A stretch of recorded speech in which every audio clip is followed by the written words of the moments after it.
Meu nome é Bruno, eu tenho 33 anos e eu sou ilustrador.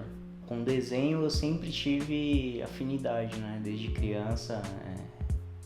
Eu lembro que o primeiro desenho que eu fiz e que eu fiquei orgulhoso de ter feito, eu tinha 5 anos de idade, né? Que foi até a Mônica que eu desenhei, né?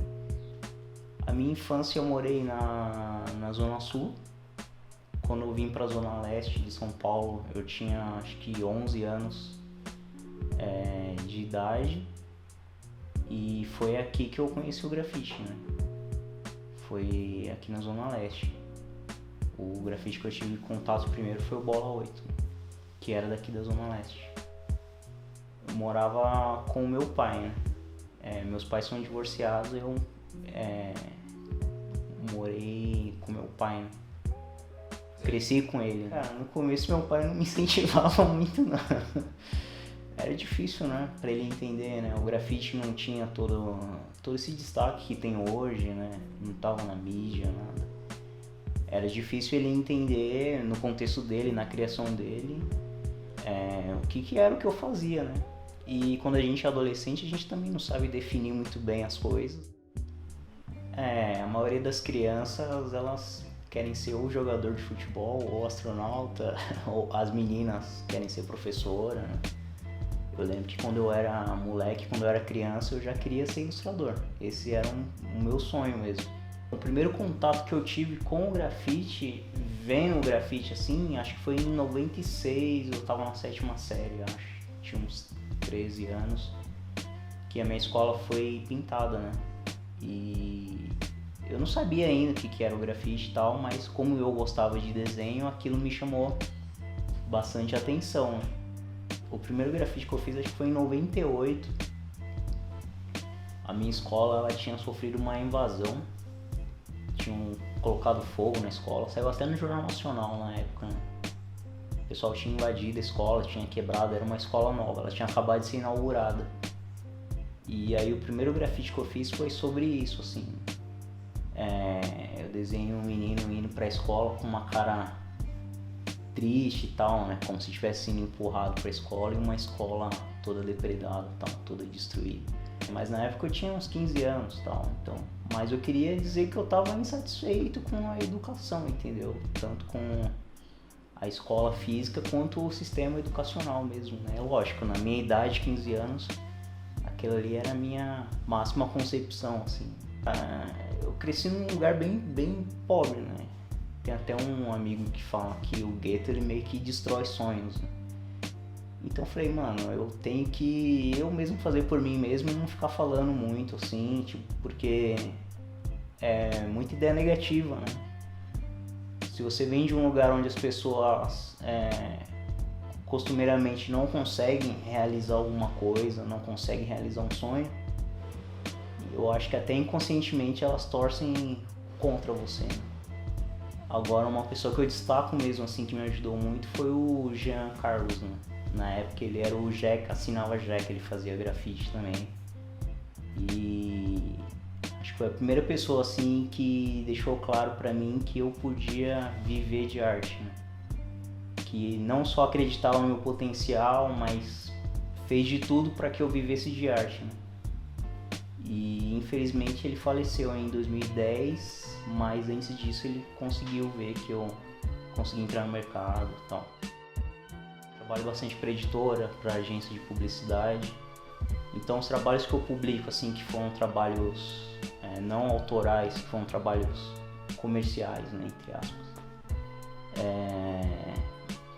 só os que eu gosto mesmo e que tem a minha linha de trabalho autoral. E um deles, assim, que eu destaco foi o desse ano, né, da Cacau Show e tal, que me chamaram pelo que eu já fazia, né, e assim, não pediram só para eu ilustrar a embalagem, eles me chamaram enquanto artista, levaram a minha assinatura, a assinatura do artista na embalagem, o release do artista na embalagem. Então eles convidaram o artista para agregar valor o produto, né? Isso daí eu achei bastante interessante, assim. E você ouvir uma opinião de fora, uma pessoa chegar e falar assim, que seu estilo é diversificado, mesmo você fazendo várias coisas, tem uma identidade sua naquilo, em tudo que você faz. Então isso é gratificante, né? E isso foi dito pra mim nessa reunião da Cacau Show, assim, foi bem legal, bem bacana mesmo. Tudo que a gente consome, tudo que a gente vê, a gente vai agregando no trabalho, né? A gente vai colocando ali. Às vezes tem coisas que você faz, que a gente faz e não sabe a origem, né? Me perguntaram por que eu faço, por exemplo, bastante coisa japonesa, assim, bastante coisa da cultura nipônica. Não sei. Eu gosto, é uma coisa que eu gosto desde criança, assim. O Brasil, ele tem esse romance, né, com o Japão, assim, cultura pop em geral, né? Eu assisto filme bastante, né? Às vezes, durante o filme eu já fico inspirado para desenhar alguma coisa. Vem de vários lugares, né? E o ideal é que seja assim, né? O ideal é que venha de vários lugares, né? Se você tem só um foco ali de referência, às vezes seu trabalho fica meio alienado, fica preso, né? Então procuro referência em tudo, né? Tudo que está ao meu redor. Ilustração pra mim, ela vai além de um limite de uma expressão, assim, por exemplo, o ilustrador, ele tem que saber falar sem palavras. Quando eu comecei a fazer ilustração, eu trouxe toda a minha bagagem, toda a minha experiência da rua, do grafite, toda a linguagem do grafite para a ilustração. E depois que eu fiquei um tempo ilustrando, eu levei toda a bagagem da ilustração agora pro grafite, né? Então, com certeza, uma coisa casa com a outra. Eu acho que tudo hoje vira comércio, né? E o grafite também não é diferente. Com certeza tem gente que tá ganhando dinheiro com grafite que não faz grafite. Eu não tô falando do artista, né?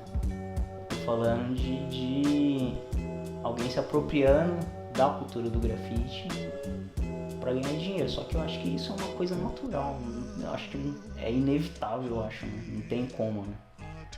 A lei da cidade limpa em São Paulo, pelo prefeito, na gestão do prefeito Kassab, no começo foi muito ruim para mim.